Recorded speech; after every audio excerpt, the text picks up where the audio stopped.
ಹೊರಗೆ ಬಂದಿಲ್ವಲ್ಲ, ಏನು ಮಾಡ್ತಾ ಇರ್ಬೋದು? ಈಗಾಗಲೇ ನಾನು ಕೊಟ್ಟಿರೋ ಪೌಡರನ್ನು ಭಕ್ತಿಯಿಂದ ಹಾಲಲ್ಲಿ ಬೆರೆಸಿ ಮಕ್ಕಳು ಕುಡಿಸಿರ್ಬೇಕು. ಕೊಟ್ಟಿದ್ರೆ ಮಕ್ಕಳು ಎಚ್ಚರ ತಪ್ಪಿರ್ತಾರೆ. ಮಕ್ಕಳು ಎಚ್ಚರ ತಪ್ಪಿರೋದನ್ನು ನೋಡಿ ಮನೆ ಒಳಗಿರೋರೆಲ್ಲ ಕೂಕ್ಕೊಂಡು ಕಿರ್ಚಾಡ್ಕೊಂಡು ಅರ್ಚಾಡ್ಕೊಂಡು ಹೊರಗಡೆ ಬರಬೇಕಾಗಿತ್ತು. ಇಲ್ಲ ಕಡೆ ಪಕ್ಷ ಒಂದು 4 ಆ್ಯಂಬುಲೆನ್ಸ್ ಆದರೂ ಇಲ್ಲಿರಬೇಕಾಗಿತ್ತು. ಯಾವುದು ಆಗಲಿಲ್ವಲ್ಲ. ಒಂದು ಮಗುವನ್ನು ಹಿಡಿಯೋದು ಎಷ್ಟು ಕಷ್ಟ. ಈಗ ಮೊದಲಾದರೆ ಬೀದಿಲಿ ಆರಾಮಾಗಿ ಆಡ್ಕೊಂಡಿರ್ತಾ ಇತ್ತು, ಎತ್ಕೊಂಡು ಹೋಗೋದಾಗಿತ್ತು. ಆದರೆ ಈಗ ಮೊಬೈಲ್ ಬಂದು ಗೇಮ್ಸ್ ಆಡ್ಕೊಂಡು ಮನೆಯಲ್ಲೇ ಇರ್ತವೆ, ಆಚೆನೇ ಬರಲ್ಲ. ಏನು ಮಾಡ್ಬೇಕು ತಿಳಿತಾ ಇಲ್ಲ. ಈಗಲೇ ಮನೆಯೊಳಗೆ ಹೋಗಲ್ಲ, ಬೇಡ, ಡೌಟ್ ಬರುತ್ತೆ. ನಾಳೆ ಬೆಳಗ್ಗೆ ಬರ್ತೀನಿ. ಮಕ್ಕಳು ಹೇಗೆ ಬಚಾವಾಗ್ತಾರೆ ನಾನು ನೋಡ್ತೀನಿ. Parent number 1 madam, Shivakrupa summer camp ಒಂದು ಅದ್ಭುತ.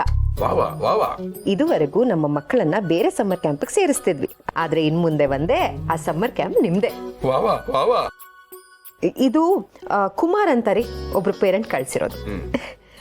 ಪೇರೆಂಟ್ ನಂಬರ್ 2 ವರ್ಷಕ್ಕೆ ಈ ಸಮ್ಮರ್ ಕ್ಯಾಂಪ್ ಒಂದೇ ಸಲ ಬರದ ಮಮ್ಮಿ ಅಂತ ನನ್ನ ಮಗಳು ಕೇಳ್ತಿದ್ಲು. ಯಾಕೆ ಅಂತ ಕೇಳಿದ್ದಕ್ಕೆ ಶಿವಕೃಪಾ ಸಮ್ಮರ್ ಕ್ಯಾಂಪ್ಗೆ ಪದೇ ಪದೇ ಹೋಗ್ಬೇಕು ಅಂತ ಅನ್ಸುತ್ತೆ ಅಂದಿದ್ದಾಳೆ. ಇದನ್ನ ಲೀಲಾ ಮೇಡಮ್ ಕಳ್ಸಿದ್ದಾರೆ. ಆಹಾ ಗಿರಿ, ಸಮ್ಮರ್ ಕ್ಯಾಂಪ್ ಮಾಡಿದಕ್ಕೂ ಸಾರ್ಥಕ ಆಯ್ತು ಬಿಡು.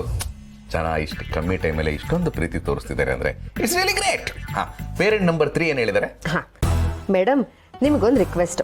ನೆಕ್ಸ್ಟ್ ಟೈಮ್ ಸಮ್ಮರ್ ಕ್ಯಾಂಪ್ನ ದೊಡ್ಡವ್ರಿಗೂ ಮಾಡಿ ನನ್ನ ಮಕ್ಕಳು ಖುಷಿ ಪಡೋ ವಿಡಿಯೋನ ಆಫೀಸ್ ಕೊಲೀಗ್ಸ್ಗೆಲ್ಲ ತೋರಿಸ್ದೆ ಅವ್ರು ನಮಗೂ ಅವಕಾಶ ಕೊಡಿ ಅಂತ ಕೇಳ್ತಿದ್ದಾರೆ.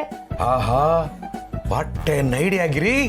ಒಂದ್ ಕೆಲಸ ಮಾಡೋಣ, next year adult summer camp ಕೂಡ ಮಾಡೋಣ. ಹಾಲಲ್ಲಿ ಮಕ್ಕಳ ಸಮ್ಮರ್ ಕ್ಯಾಂಪ್ ನೀನ್ ನೋಡ್ಕೋ, ಹಿತ್ತಲಲ್ಲಿ ಅಡಲ್ಟ್ ಸಮ್ಮರ್ ಕ್ಯಾಂಪ್ ನಾನ್ ನೋಡ್ಕೊಳ್ತೀನಿ. ದುಡ್ಡು. ಓ ಹೌದು ರೀ, ಒಳ್ಳೆ ಐಡಿಯಾ ರೀ. ನಾವು ಹಾಕಿದ 10,000 ಬಂಡವಾಳಕ್ಕೆ 50,000 ಇನ್ನೇನು ಬಂದ್ಬಿಡುತ್ತೆ. ನೀವ್ ಹೇಳ್ದಾಗೆ 5 ಪಟ್ಟು ಲಾಭ ಬಂದ ಹಾಗೆ. ಮತ್ತೆ ದೇವ್ರು ತೋರಿಸಿದ ದಾರಿ ಅಲ್ವಾ ಇದು? ಈ ಸಲ ಗೆಲುವು ನಮ್ದೇ. ಬರೀ ಗೆಲುವು ಅಷ್ಟೇ ಅಲ್ಲ ರೀ, 5 ಪಟ್ಟು ಲಾಭ ಯಾವ ಬಿಸ್ನೆಸ್ ಅಲ್ಲಿ ಸಿಗುತ್ತೆ. ಅಷ್ಟೇ ಅಲ್ಲ ಗಿರಿ, ಕೆಲವು ಬಿಸ್ನೆಸ್ ಅಲ್ಲಿ ಬರೀ ಲಾಭ ಮಾತ್ರ ಸಿಗುತ್ತೆ, ಪ್ರೀತಿ ಸಿಗಲ್ಲ. ಆದ್ರೆ ಇಲ್ಲಿ ಜನ ನಮಗೆ ಲಾಭನೂ ಕೊಡ್ತಾ ಇದ್ದಾರೆ, ಪ್ರೀತಿನೂ ಕೊಡ್ತಾ ಇದ್ದಾರೆ. ಆಹಾ ಆಹಾ, ಇದೇ ಖುಷಿಯಲ್ಲಿ ನೆಮ್ಮದಿಯಾಗಿ ಮಲಗೋಣ. ಸರಿ, ನಾಳೆ ಸಮ್ಮರ್ ಕ್ಯಾಂಪ್ ಅಲ್ಲಿ ಏನ್ ಕ್ಲಾಸು? ಮಕ್ಕಳು ಪೇರೆಂಟ್ಸು ಒಂದೇ ರಿಕ್ವೆಸ್ಟ್ ಮಾಡ್ಕೋತಾ ಇರೋದು, ನಮ್ಮ ಮಕ್ಕಳು ಮೊಬೈಲ್ನ ತುಂಬಾ ಯೂಸ್ ಮಾಡ್ತಿದ್ದಾರೆ, ಹೇಗಾದ್ರೂ ಮಾಡಿ ತಪ್ಪಿಸಿ ಅಂತ. ಅದಕ್ಕೆ ನಾನು ಪ್ಲಾನ್ ಮಾಡಿದ್ದೀನಿ. ಆ ಪ್ಲಾನ್ ಪ್ರಕಾರ ಮಕ್ಕಳು ಮೊಬೈಲ್ ಯೂಸ್ ಮಾಡೋದನ್ನೇ ಬಿಟ್ಬಿಡ್ತಾರೆ. ಎಕ್ಸ್ಟ್ರಾಡನರಿ. What's plan? ಪ್ಲಾನ್ ಮಾಡಿಲ್ವಾ? ಮಾಡಿದ್ಯಾ? ಮತ್ತೆ ಹೇಳು. ಓ ಸೀಕ್ರೆಟಾ?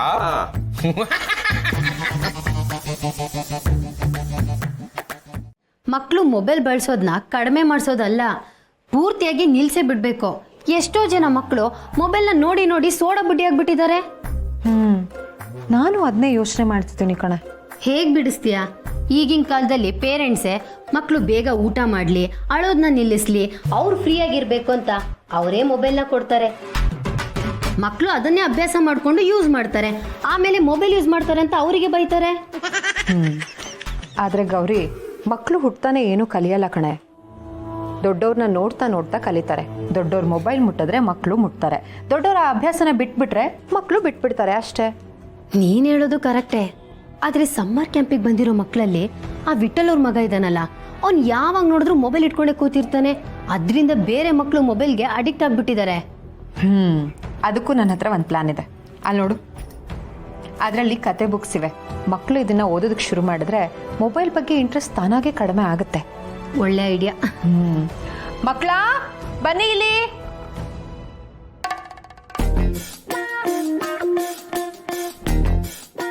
ಹಾ, ಅದರಲ್ಲಿ ಕತೆ ಬುಕ್ಸ್ ಇವೆ. ಎಲ್ಲರೂ ಒಂದೊಂದು ತಗೊಂಡು ಓದೋದಕ್ಕೆ ಶುರು ಮಾಡಿ.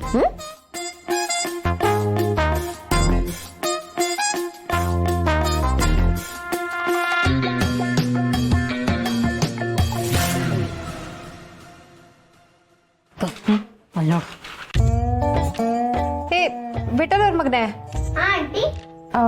ನಿನ್ ಫ್ರೆಂಡ್ಸ್ ಎಲ್ಲ ಎಷ್ಟು ಚೆನ್ನಾಗಿ ಓದ್ತಾ ಇದಾರೆ ನೋಡು. ನೀನು ಒಂದು ಬುಕ್ ತಗೊಂಡು ಓದಕ್ಕೆ ಶುರು ಮಾಡು. ಆಂಟಿ PDF ಇದ್ರೆ ಕಳಿಸಿ, ಮೊಬೈಲಲ್ಲೇ ಡೌನ್ಲೋಡ್ ಮಾಡ್ಕೊಂಡು ಓದ್ಕೊಂತೀನಿ. ವಿಠಲ್ ಅವ್ರ ಮಗ್ನೆ ಬುಕ್ ತಗೊಂಡು ಓದು ಅಂದ್ರೆ ಮೊಬೈಲಲ್ಲೇ ಬುಕ್ಕನ್ನು ಓದ್ತೀನಿ ಅಂತೀಯಲ್ಲೋ.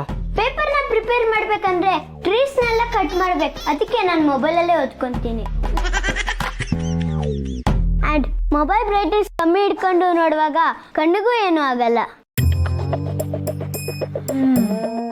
ಗೌರಿ, ಇವನಿಗೆ ಹೇಳಕ್ಕಾಗಲ್ಲ ಕಣೆ, ತುಂಬಾ ತಿಳ್ಕೊಂಡ್ಬಿಡ್ತೀನಿ ಅಂತ ಅನ್ಕೊಂಡಿದ್ದಾನೆ. ಬಾಗಿಲಿಗೆ ಬಂದಿದ್ದಾನೆ ಫಕೀರ, ಏನು ಕೇಳೋದಿಲ್ಲ, ಕೇಳಿದ್ದನ್ನ ಕೊಡದೆ ಬಿಡೋದಿಲ್ಲ. ಗುರುಗಳೇ, ನೀವು ನಮ್ಮನೆಗೆ, ನಿಮಗೆ ನಮ್ಮನೆ ಅಡ್ರೆಸ್ ಹೇಗೆ ಗೊತ್ತಾಯ್ತು? ಅಕ್ಕ, ಅವ್ರಿಗೇನ್ ಗೊತ್ತಾಗಲ್ಲ, ಅವರು ಪಾಸ್ಟು ಪ್ರೆಸೆಂಟು ಫ್ಯೂಚರು ಎಲ್ಲನೂ ಅರ್ಧ ಕೊಡ್ದು ಬಿಟ್ಟಿದ್ದಾರೆ ಅಲ್ವಾ ಗುರುಗಳೇ? ದೊಡ್ಡ ಮಾತು. ಸುಮ್ಮನೆ ಹೀಗೆ ಹೋಗ್ತಾ ಇದ್ದೆ, ಮನಸ್ಸು ಈ ಕಡೆ ಸೆಳೀತು. ನಿಮ್ಮನ್ನು ನೋಡಿಕೊಂಡು ಹಾಗೆ ನಿಮ್ಮ ಹೊಸ ಬಿಸ್ನೆಸ್ ಹೇಗೆ ನಡೀತಾ ಇದೆ ಅಂತ ತಿಳ್ಕೊಂಡು ಹೋಗೋಣ ಅಂತ ಬಂತು. ನಿಮ್ಮ ಆಶೀರ್ವಾದದಿಂದ ಎಲ್ಲ ಚೆನ್ನಾಗಿ ಆಗ್ತಿದೆ, ಮಕ್ಕಳು ತುಂಬ ಖುಷಿಯಾಗಿದ್ದಾರೆ. ಸಂತೋಷ. ಮಕ್ಕಳ, ನಿಮಗೆಲ್ಲ ಚಾಕ್ಲೇಟ್ ಕೊಡ್ಲಾ?